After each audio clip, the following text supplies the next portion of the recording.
Okay, what I'd like to do is welcome you all from Agudath Israel, which is a conservative congregation in West Caldwell, New Jersey, about 15 miles due west of New York City. We're a conservative synagogue, and we follow certain principles, which are Hevra friendship, Torah learning, avodah, spirituality and religious practice, tikkun olam, making the world better, Kalal Yisrael, connecting to Jews everywhere, and shutafim, volunteerism. This program falls under most of those categories. We're trying to make the world a better place, and I'm not just showing off the rainbow, but it's a reminder to us that we get some beautiful things after some bad things. We get the rainbows after storms, and right now we're in stormlands in many ways, unfortunately. We'd like to welcome Dr. Rudnick to our program. She has been the inspiration and the leader of at least 3 programs a year, starting 3 years ago, on different programs and topics related to Jewish and Christian relations, history, current events, holidays, and we hope to have many more. She's a scholar. She's a graduate of MA and PhD programs at JTS. She studied at Tübingen and Göttingen University in Germany and is an ordained Lutheran minister. So this woman knows what she's talking about. She's also possessed with tremendous kindness and skill. And additionally, as you'll see, which is going to be posted, we have never been charged a cent for anything she does from the Begungen organization or anyone else. So we deeply appreciate having the opportunity to have her as a partner. And we are partners with Agudath and Begungen Jewish-Christian Encounters. We're also fortunate now, but I'll let Ursula talk more about Rabbi Ernesto Yattah. And we're going to move on and have further introductions. In the language of the people who are here, we have people from at least 3 continents and possibly 4, so we're thrilled. Welcome to all of you. And Marilyn, move on. Bienvenidos y muy buenos días, doctora Rudnick, Rabbiner Yattah y nuestros amigos en Alemania y en Argentina. Otra vez es nuestro gran placer participar en un evento como esto y nos agradecemos a la doctora Rudnick por todo su trabajo. Esperamos aprender mucho de la vida religiosa de Buenos Aires y de usted, Rabbiner Yattah, nuestro guía y profesor del seminario rabínico, y también del comentario de usted, doctora Rudnick. Estimamos muchísimo su perspectiva interreligiosa en tantos asuntos. Muchas gracias, doctora Rudnick, por coordinar este evento, Rabbiner Yattah, y por compartir su conocimiento de Buenos Aires.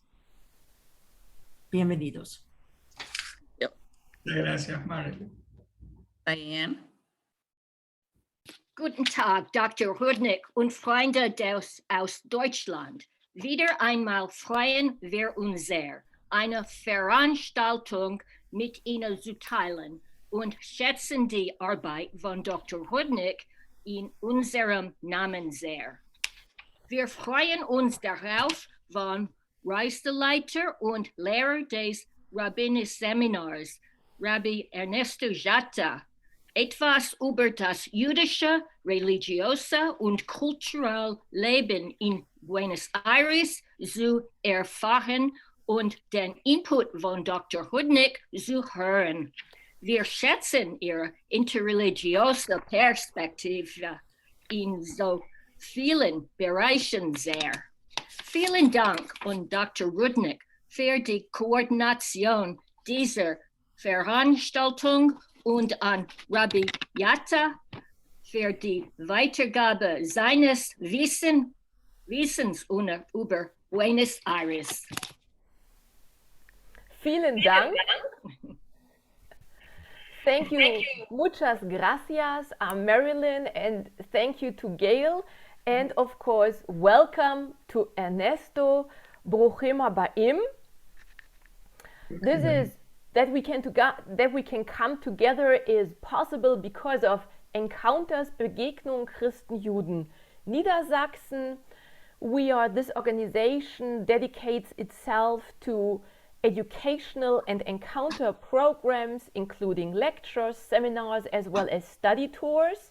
And relationships have been developing from our study tours, such as with Agudath Israel, where we were guests in 2018, and have been in touch ever since. And members of Encounters, BCJ, traveled to Buenos Aires in 2011. I can't believe it's more than 10 years ago.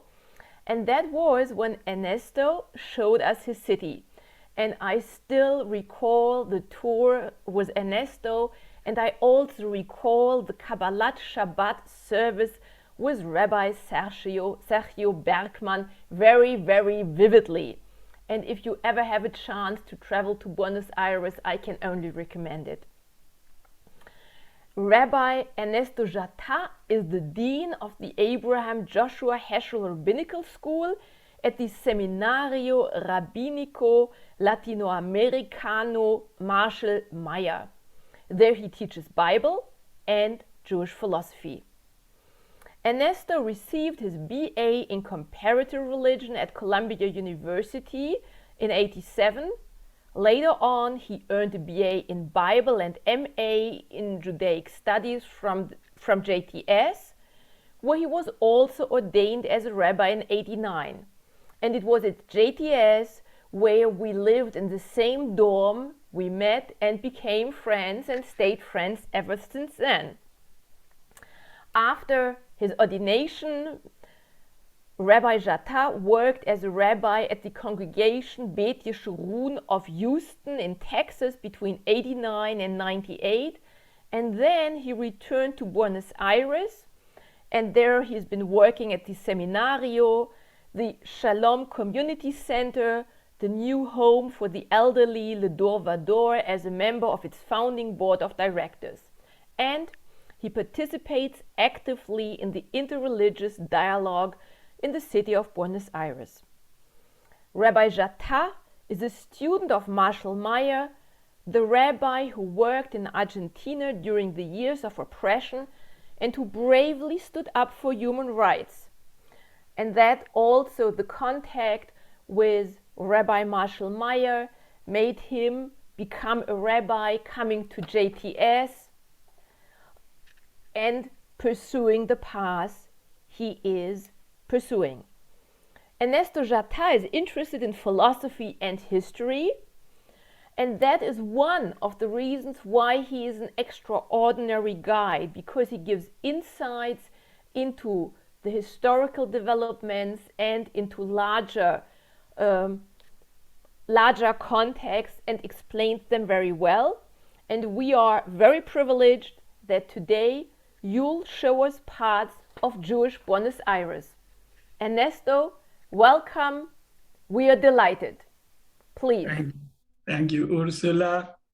Thank you, everybody, for your hospitality to share with you these moments, very special moments and very moving moments, especially to hear us speak in English, in Spanish, in German, across the globe is very moving. And, I want to simply share with you the feeling of tremendous joy of being here together and honoring those moments that Ursula and I and Wolfgang also shared in the course of our lives, beginning there at JTS in New York in the 1980s, and then all the way here to Buenos Aires. So it's really an enormous privilege and a pleasure for me to be with all of you today. The story about the person who went to Shammai and to Hillel separately to ask to learn all about Judaism while standing on one foot. That's the feeling I have when I have 40 minutes to share with you the whole history of the Argentine Jewish community. I will try to do my best, to condense the 6-hour tour into this presentation. But I will share with you this, and then maybe Ursula might interrupt me in the middle. If you want to interrupt me in the middle, you're more than welcome. We will also have about 20 minutes after the presentation to ask questions and answers. Okay? So let me begin by sharing the screen. What I'm going to do is I'm going to try to share with you this passion of mine, which is the Argentine Jewish community, as Ursula said, within the larger context of the history of Buenos Aires and Argentina first. But then it's like concentric circles. Buenos Aires and Argentina's history within the history of Latin America, and the history of Latin America within the history of the world, so that we can more or less situate ourselves of how things develop in this part of the world, very much in relationship with Europe especially, but also with the United States. And I'm going to make a progression of that history and show how Jewish life developed here in Argentina. Basically, I would say that there were two periods of Jewish presence in Argentina. There is a period that I call the prehistory of the Argentine Jewish community, which goes back to the 16th century, when Spain founded the village of Buenos Aires, and there was a short period of time when crypto-Jewish people escaping from the Inquisition from Spain and Portugal came to Latin America and then to Buenos Aires. And I will devote very short period of time to that because then we will jump to the second most important Jewish presence in Argentina, which is the current Jewish community, which began more or less in the middle of the 19th century, all the way until today, in a history that is parallel to the history of Jewish immigration from Europe to the United States, okay? There are lots of parallelisms, but there are also unique things that characterize the history of Argentina. I know that you know a little bit about Argentina, Buenos Aires, the Jewish community, and you may have a lot of questions. And so I will try to address as much as we can in the question and answer period. Let me share with you the screen. Here, we're going to begin our tour in where I begin all the tours when people come to Buenos Aires. Maybe some of you have visited Buenos Aires. This is the central square of Buenos Aires. It's called Plaza de Mayo. It's probably the most important place in Buenos Aires because this is the place where Buenos Aires was founded back in the 16th century, in the year 1580. That was the second foundation of Buenos Aires. The Spaniards came here in the 16th century. They founded Buenos Aires in 1536, but then they left and they came back in 1580. And to this day, this is the center of the city, okay? You can see very clearly here the pink house, which is the House of Government of Argentina. This is where the president of Argentina works. He doesn't live here, as is the case of the White House. The president of Argentina lives in the north part of Buenos Aires, but he comes every morning to work here by helicopter. And this is a very famous building where you can see this tree. Behind this tree is a balcony, the very famous balcony from where Evita and Perón would speak to the people of Argentina gathered here in the plaza in political rallies. We're going to talk about Perón and Evita later on and their relationship with the Jewish people. But what I want you to pay close attention here in this picture is actually this blue river, which is called the River Plate. The River Plate is very important. Buenos Aires was founded on the banks of the River Plate. Beyond the River Plate, this is actually the widest river in the whole world, okay? On the other side of the River Plate is the country of Uruguay. You cannot even see the country of Uruguay because the River Plate is so wide. Now, why is the River Plate important? It is important because it has to do with why Buenos Aires was founded by the Spanish, the way and when it was founded. And here you see a picture of the founding of the village of Buenos Aires by the Spaniards in 1580. So the question we need to ask ourselves to begin with today is, why did the Spanish come here in the first place, twice in the 16th century, to found the village of Buenos Aires? And the answer to this is double. There were two reasons why the Spanish came to found Buenos Aires.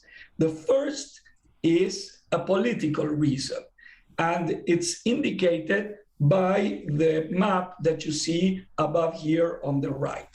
In this map, what you see is the travels, the navigational trips of Portugal, which is in blue, and Spain, which is in red.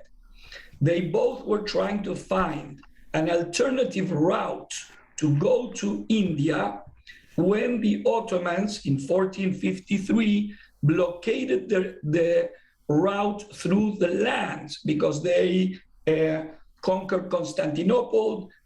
Constantinople established Istanbul as the capital of the Ottoman Empire, and the Christians of Europe could not go through land to India. So Portugal and Spain were looking for alternative sea routes. Portugal navigated the western coast of Africa, as you see in blue, and they were the first ones to arrive in India through the seas with Vasco da Gama. You may remember this from elementary school. The Spanish, on the other hand, with Christopher Columbus, went westward, and as you know, they hit this huge mass of land, the Americas, which he didn't know about. And the American continent, the Latin American continent in particular here, was divided by Pope Alexander VI in 1494 in the very famous treatise of Tordesillas. And the eastern part of Latin America, as you can see, was inherited, so to speak, by Portugal, and the western part by Spain. And Argentina falls in the western part of that division. So when that division was done, the Portuguese began to press westward, as Brazil today occupies parts of what originally belonged to Spain. And they wanted to go from Rio de Janeiro to Buenos Aires, as you can see, okay? From here, they wanted to go to Buenos Aires. And that's the political reason why the Spanish came here, to stop the Portuguese. But most important, the reason why the Spanish came to Buenos Aires and founded the village was because they were looking for silver. And in the picture below, you see the silver mines in a mountain in Potosi, which is in the upper hills of Peru. Today is the country of Bolivia, right here.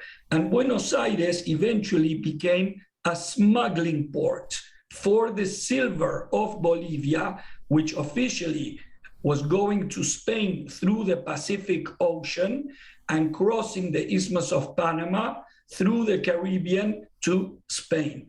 but we're going to see that the crypto Jews who came from Spain and Portugal to Latin America, mainly to Brazil, and we're going to see where they came. Eventually, they arrived in Buenos Aires, and they stimulated, because they were heavily involved in the silver trade from Potosí to Europe, they stimulated the port of Buenos Aires, okay, when they arrived here in Buenos Aires. So the smuggling really began with these crypto Jews that came to Buenos Aires, beginning when Buenos Aires was founded in 1580. Here you see, a picture of Spain and Portugal, 1492. The Jewish people were expelled from Spain. They went to Portugal, and from Portugal, they began to escape, and they came first to Recife, okay, and to Rio de Janeiro, right here. And you should know Recife is very important because it's the first city in Latin America where a synagogue was established. That was in the year 1636.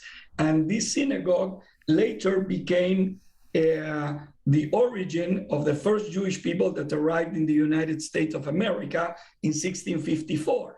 They came from Recife when the Portuguese reconquered Recife from the Dutch, who had occupied Recife for a short period of time. So those are the first Jews that came to Latin America. Also, they came to Rio de Janeiro, but in 1580, the Portuguese Inquisition arrived in Rio de Janeiro, and the Jews of Rio de Janeiro escaped from Rio, and they came to Buenos Aires, okay? That was just being founded by the Spanish Catholic people. So what do you think must have been the attitude of the Spanish Catholic people when they see Portuguese crypto Jews arriving in the shores of Buenos Aires in 1580, 1585, 1590? They were not happy.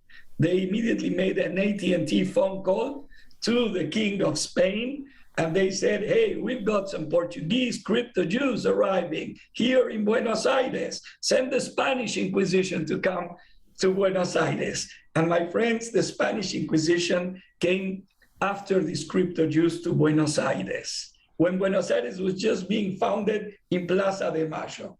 However, the crypto Jews were protected here in Buenos Aires from the Catholic Inquisition, okay? And who protected these Portuguese crypto Jews? But the Franciscan friars of the Basilica of St. Francis of Assisi. It was a small Franciscan convent 1 block away from the central plaza that I showed to you. This is the building of the church today. So the question is, why would Franciscan friars protect Portuguese crypto Jews in colonial Buenos Aires? The answer to this is threefold. First, okay, because the crypto Jews would often ask one of their sons to become a Franciscan friar in order to protect their families from the Catholic Inquisition. Okay, so that when the inquisitors would come after them and say to them, you are not really Christian, you are still Jewish in your hearts, they would be able to answer, listen, my son, he's a Franciscan friar. What more would you like me to do to prove to you the sincerity of my heart? And in that way, they created a smoke screen in front of the Inquisition. And they were protecting their family members, these Franciscan friars, who really were crypto Jews themselves. Now, not all the Franciscans were crypto Jews. There were some real Franciscans in the convent. This is what allows me to give you the second reason why the Franciscans themselves, who were not crypto Jews, protected the crypto Jews. And the second reason is that the Inquisition in Buenos Aires, my friends, as in many other places, was being driven by the Dominicans that were a different Catholic order, okay? And they had a convent 2 blocks from this church that I am showing you here, the convent of Saint Santo Domingo, okay?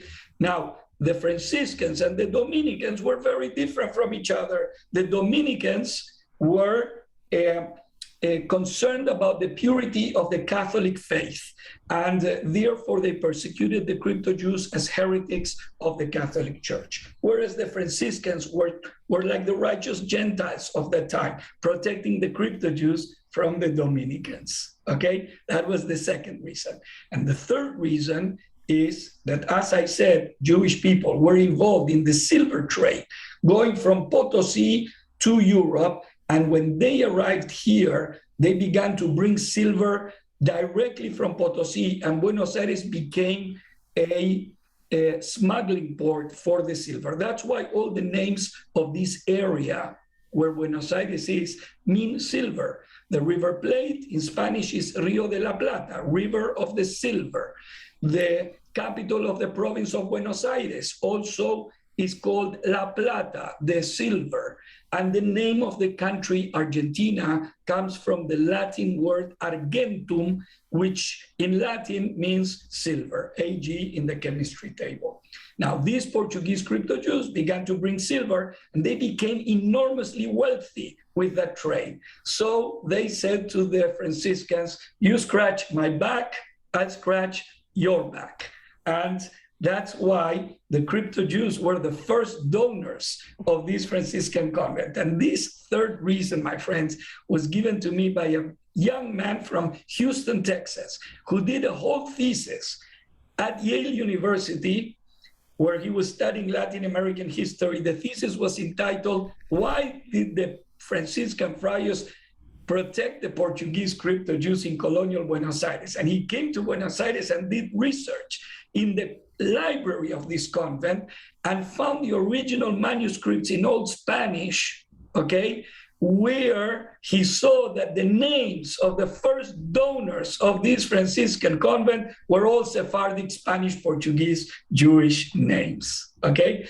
And what I just shared with you, my friends, is what I call the prehistory of the Argentine Jewish community. You might think that eventually they were expelled. They became very influential in Buenos Aires, and the Catholic founding families got together and they said, these Portuguese crypto-Jews, they are wealthy, they are politically strong, they are really smart, they are just like us. And, you know, they didn't expel them as we might expect. They actually allowed them to go into their own families. They accepted them socially.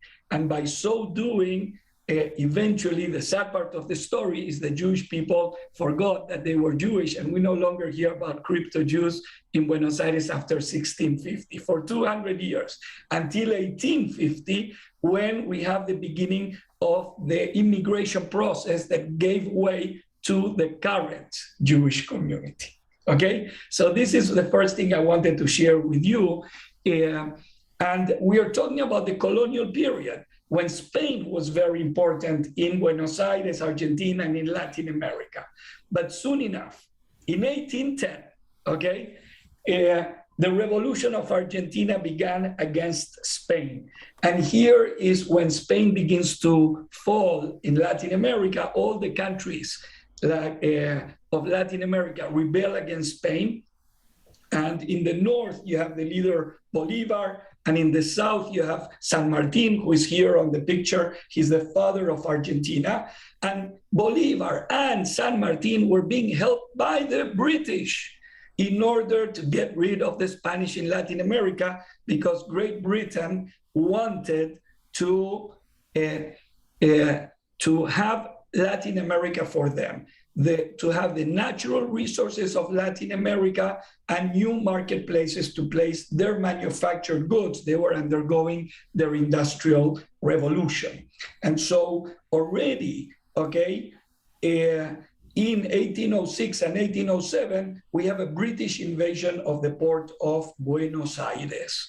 And their influence in Argentina throughout the 19th century has been tremendously. And that influence was then followed by the United States. And all of this is very important for us to understand, that first the Spanish ruled here, and then the British, and eventually the United States was the most influential country in Argentina. So just as examples of British influence, the Navy of Argentina at the time of the revolution was founded by an Irishman, William Brown, okay? And you see that the Argentine Navy men are dressed the way the Royal Navy men are dressed in England, okay? And this is very important for us to understand because it will help us to understand the neutrality of Argentina later on during Second World War. Here we have the man who wrote the Argentine Constitution in 1853. And in these statements, he's basically telling us in one of his books that explains why he wrote the Constitution of Argentina the way he wrote it, how Argentina had to transition in the kind of country that it was, from a Spanish kind of nation to a British kind of nation, based on industry as the British were developing at that time. That's what creates a good nation. Yeah. And he said, I am writing all this constitution in such a way so that Argentina can become a country like Great Britain, okay? So very, very important. This is Juan Bautista Alberdi. Now, thanks to British influence here, Argentina actually entered with the British help in commercial and financial systems. They built the railway system of Argentina in the 1880s, and Argentina entered into what we call the golden age of Argentina, which was a 70-year-long period between 1860 and 1930, in which Argentina blossomed and bloomed, okay? It became the 7th wealthiest economy in the world, influenced during that period by Great Britain. On the right side, you see the British Embassy in Buenos Aires, and on the left side, you see the French Embassy in Buenos Aires, both beautiful French-style architecture buildings. And these were mansions of the wealthy aristocrats of Argentina in the Golden Age who owned the lands of Argentina. And on the left, the French Embassy was owned by a family that hosted in this building the Prince of Wales, who came from Great Britain to Argentina to visit in 1915, when we were in the golden age of Argentina. Okay, social relations between the English royalty and the Argentine aristocracy were the call of the day. Okay, and they founded the Jockey Club to foster, polo and horse races and all the sports of Argentina, my friends, are all British sports. So I'm trying to show you that even though we speak Spanish in Argentina, more than anything, we are a British country, okay? Here you see soccer, British football. We see tennis. You can see Guillermo Vilas here, an Argentine tennis champion, Maradona, the hand of Maradona on the upper hand, and then rugby. We are excellent rugby players. And polo, of course, we are the best polo players in the world. All British influence in Argentina, 19th century and beginning of the 20th century. Okay, now the Air Force of Argentina in the 20th century was developed with the help of the Americans, who inherited the British influence in Argentina. And you see that the Air Force men of Argentina are dressed in blue, like the American Air Force men, okay? And that is, again, also important for us to understand later on the neutrality of Argentina in Second World War. But let me develop a little bit the topic of European immigration during the Golden Age. Okay, let me stop here for 1 second to see if anybody has a question or you want me to continue. Ursula? Yeah, just continue. Okay, so there were famines in Europe, as you know, the Irish potato famine in the 1800s, because European population had quadrupled in 200 years from 1700 to 1900. And Argentina, on the other hand, had fertile lands. Okay, the European soil could not afford to produce as much food as Europeans needed, but Argentina had fertile lands, the Pampas. And so there was a huge opportunity for Argentina to grow in the middle of the 19th century, in 1860. And that's when the aristocracy of Argentina, of Buenos Aires, basically decided to conquer the desert. That's the fertile lands of Argentina, the Pampas. And this led to the genocide of the autochthonous population and the expropriation of their lands by the aristocracy of Argentina. And once they had the land, they realized that they had another problem because they had killed all the Indians and they had no one to work the land. So what did the aristocracy of Argentina determine? That we are going to invite Europeans who are starving to death in Europe to come to Argentina. Here they will be able to work, to build families, and to prosper. And between 1860 and 1930, 8 million Europeans, my friends, came to live in Argentina. The population of Argentina quintupled from 2 million people in 1860 to 10 million people by 1930, okay? And where did these Europeans come from? You see it, 50%, 4 million came from Italy. That's why we have the Italian character in Buenos Aires. 30% came from Spain. And the other 20% came from different countries. Ireland, because Ireland was Catholic, England, that was having such a great influence, as you see, France, who influenced Buenos Aires. Buenos Aires is called today the Paris of South America.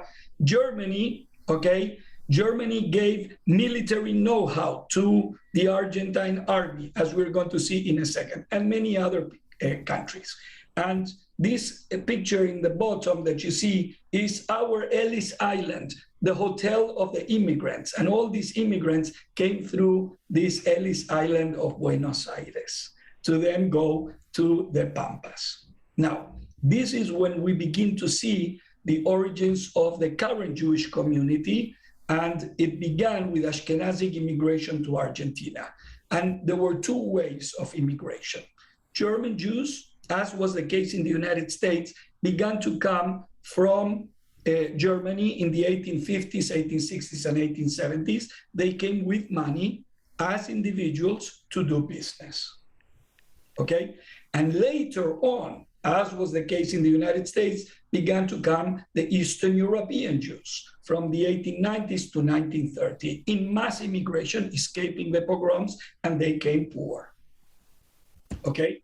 This is a picture of the first ship that arrived in Buenos Aires in 1889, okay? This is the vessel, it's called the vessel, with 824 people who came from Podolia, from the Ukraine to Buenos Aires. And they moved on to the Pampas to found the first Jewish colony, agricultural colony, which was called Moisesville.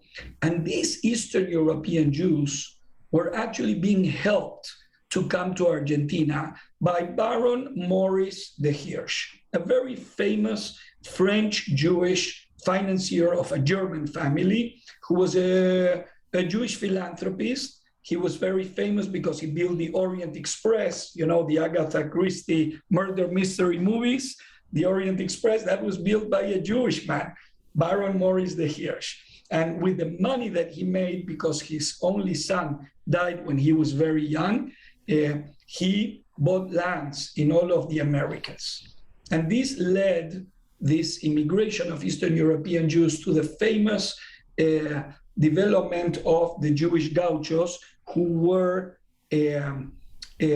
Jewish people who met with the gauchos in the countryside and assimilated to their lifestyle, to the lifestyle of the gauchos. Okay, now I share this with you in order to explain a little bit that Argentina during Second World War remained neutral to a great degree for three reasons. Argentina remained neutral because the world wars the First World War and the Second World War were seen here as European conflicts that we shouldn't get involved in, because we had many different European communities living here, as I told you before, okay? We didn't want to offend any of these European communities living here by siding with one side or the other, okay? But there was a third reason, which I began to explain. The military of Argentina was divided in its allegiances. The Navy was formed by the British, the Air Force by the Americans, okay? So they wanted to side with the Allies. However, the army had been retrained by the Prussians after the Prussians won the Franco-Prussian War in 1871, and therefore the Argentine army began to be dressed the way the Prussian army was dressed, okay? And you can see here, these are Argentine soldiers of the army. And this is, the army wanted to side with Germany. So they agreed that they would remain neutral, okay? Now, here we are jumping into the figure of Juan Domingo Perón, who was a man of the army. He was a colonel in the Argentine army. So he had his sympathies towards Germany in that regard.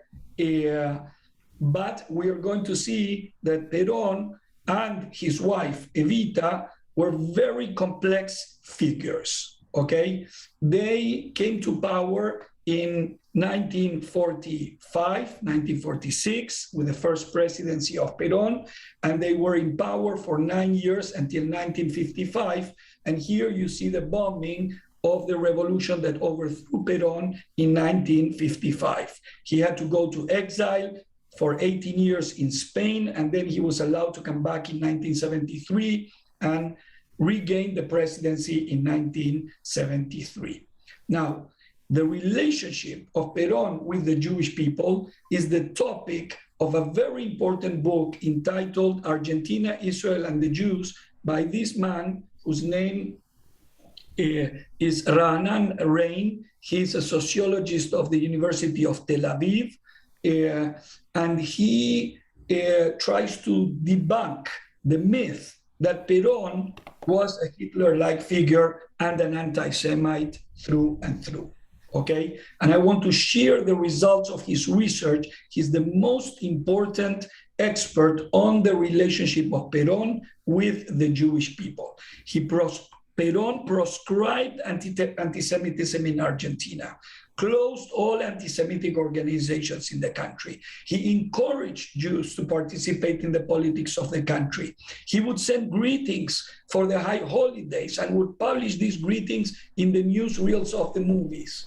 And Rabbi Amram Bloom, the rabbi, very important rabbi in Buenos Aires, was very close to Perón and Evita, and he recited the mourner's Kaddish together with Perón at the funeral of Evita. Okay? How about the relationship of Perón with the state of Israel that was founded in 1948 while Perón was president in Argentina? Perón was the first Latin American president to establish an embassy in Tel Aviv. He made commercial treaties with David Ben-Gurion to send food to Israel that was direly needed in the fledgling state of Israel at very advantageous terms to the state of Israel. Not only that, today we have the telegrams of the WikiLeaks of that time, okay?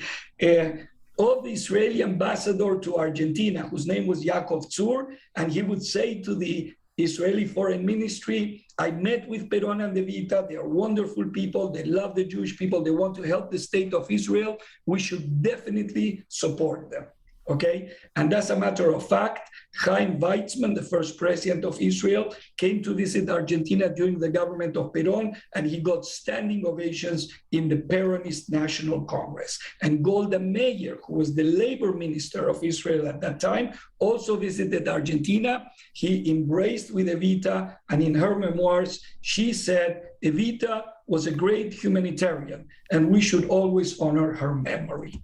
Okay, and here you see a picture of the first ambassador of Israel to Argentina, Yaakov Tzur, and Golda Meir meeting with Evita when Evita visited Argentina. Okay, now, Perón, as I told you, is a very complicated character, contradictory. That's why there are so many explanations of his. He had this good relationship with the Jewish people during his government, but also it was the same time when the Nazi war criminals were coming to Argentina. And here you see an Argentinian journalist, Ugi Goni, who wrote the most authoritative books on the topic of the coming of the Nazis to Argentina and the very close relationship that Perón had with an entourage of German businessmen, industrialists, and bankers. And also, after the war, scientists who came to Argentina. And together with these scientists that came Nazi war criminals. And that's the topic of the book on the right, The Real Odessa. And what Ugi Goni shows in this book is that the real organization that helped the Nazi war criminals come to Argentina was not a Nazi organization. It was the very self-same embassies of Argentina in the European capitals that gave the false passports and the visas for them to come to Argentina, because the diplomatic corps of Argentina was infamously anti-Semitic, and they sympathized with the Nazis during Second World War, and that's why the Nazi hierarchy felt comfortable enough walking to these Argentine embassies and asking of their friends to give them false passports to escape justice in Europe and come to Argentina. I'm not going to delve now, unless you ask me that in particular, the story of Adolf Eichmann, how he was caught here in Buenos Aires. The last part of the history part, I see that I'm already running way beyond the time that allotted to me, but I want you to see some pictures. This is the military junta that took power in 1976 to 1983. They kidnapped, tortured, and killed and made to disappear 30,000 young people, the disappeared ones, 20% of whom were Jewish. This is a picture of the mothers of the disappeared who marched in Plaza de Mayo very courageously, demanding of the military, where are our children? And here you see them being repressed by the police in Buenos Aires. There's a very famous movie that won an Oscar to the best foreign film in 1984. It's called The Official Story, about the abducting of the babies that were born in captivity of mothers who were captured by the military. About 800 children were born in captivity, and they were given to military families. And to this very day, they are trying to rediscover their identities. Okay? Now, during the time of the military, Marshall Meyer, my rabbi, Heschel's foremost disciple, I would say, he was one who had the courage to denounce the military openly from the pulpit, and he would visit prisoners in jails, Jewish, Christians, and atheists. And on the right side, you see the picture of the foremost journalist of that time, Jacobo Timmerman, who was the editor of the newspaper La Opinión. He was also publishing the names of the people who were disappearing in Argentina. Timmerman was kidnapped, tortured, and when he was liberated because of international pressure on the military, he wrote a scathing testimony against the military, the book Prisoner Without a Name, Cell Without a Number, which he dedicated to Marshall Meyer, a rabbi who brought comfort to Jewish, Christian, and atheist prisoners in the Argentine jails. That's where that phrase comes from, okay? Now, just for you to know, the demographic numbers about the Argentine Jewish community, the total population is 260,000 Jews. If you ask people if they are Jewish, if you go by a halachic definition of the mother being Jewish or converting to Judaism, then the number goes down to 180,000. We are the 6th largest Jewish community in the world, the largest Jewish community in Latin America. We are followed by Brazil, Mexico, Chile, and Uruguay. Of the 260,000, 240,000 live in Buenos Aires and 20,000 in other cities. 80% are Ashkenazic, 20% Sephardic. We have about 70 synagogues in Buenos Aires, okay? And 3 big Jewish community centers and 20 Jewish day schools who are outstanding Jewish day schools. 20,000 Jewish kids go to these Jewish day schools in Buenos Aires.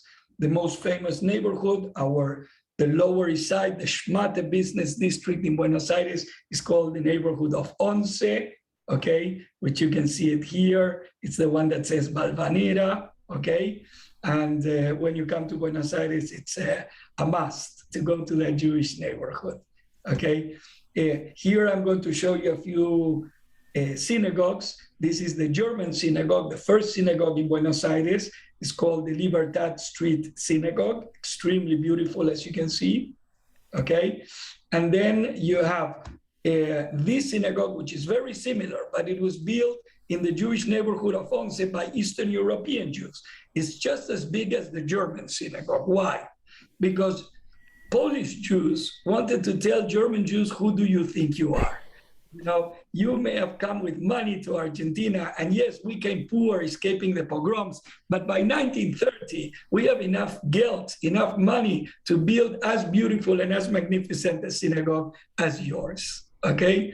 So you see that the Argentine Jewish community begins to be a little bit complex. You know, Germans on the one hand, Polish Jews on the other hand, and this synagogue, extremely beautiful, is the synagogue of the Syrian Jews, who are about 50,000 Syrian Jews in Argentina. My family originally comes from Syria. My father's side from Damascus, my mother's side from Aleppo.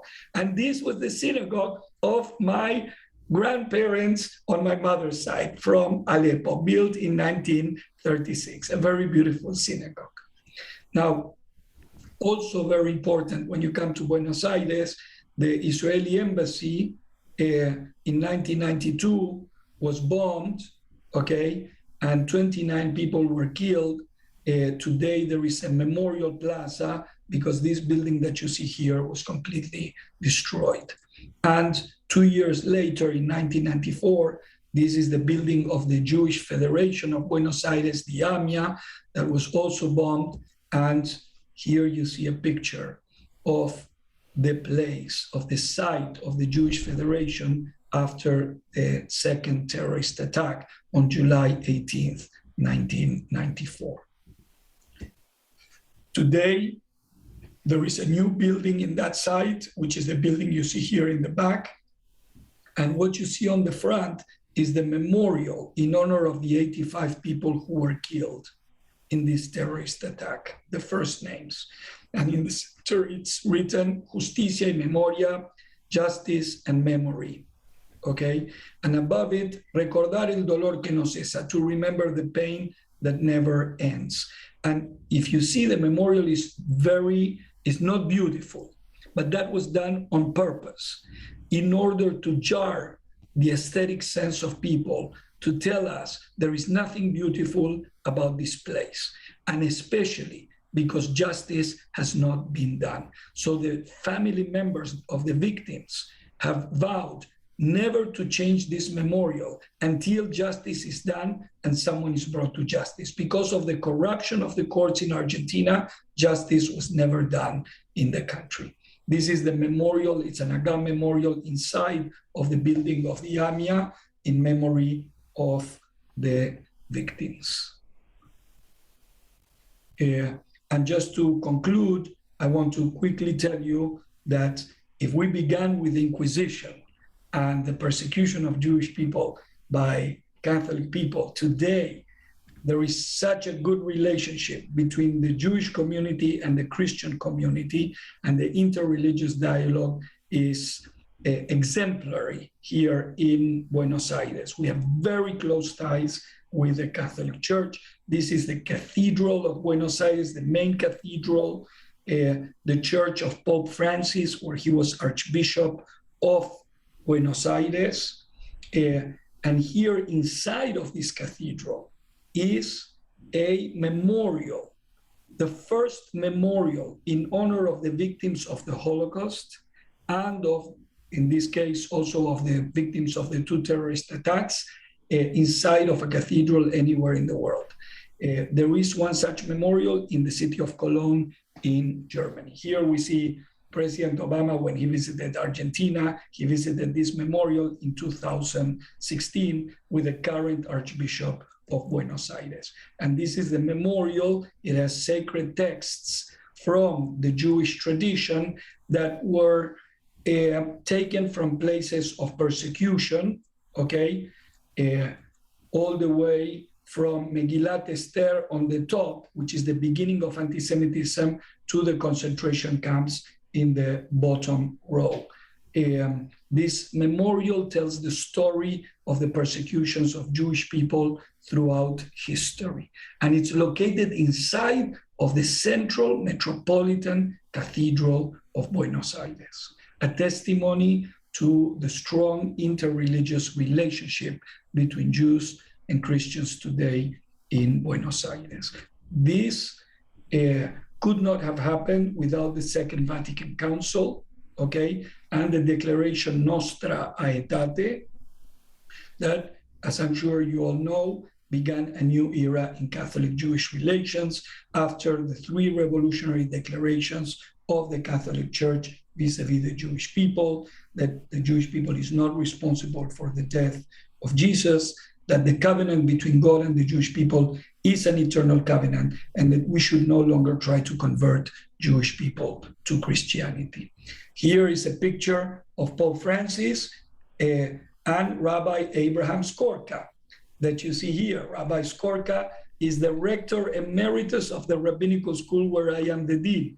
And Shimon Peres invited Pope Francis to come to Israel as soon as, by the way, today is March 13th. It's the 9th anniversary of the election of Pope Francis as Pope of the Catholic Church. So we dedicate this presentation also in honor of Pope Francis, with whom I have to tell you, I would say the overwhelming majority of Argentinians are completely in love, whether you are Jewish, Christian, Muslim, Buddhist, secular, we all love Pope Francis and what he has done in these 9 years in Rome.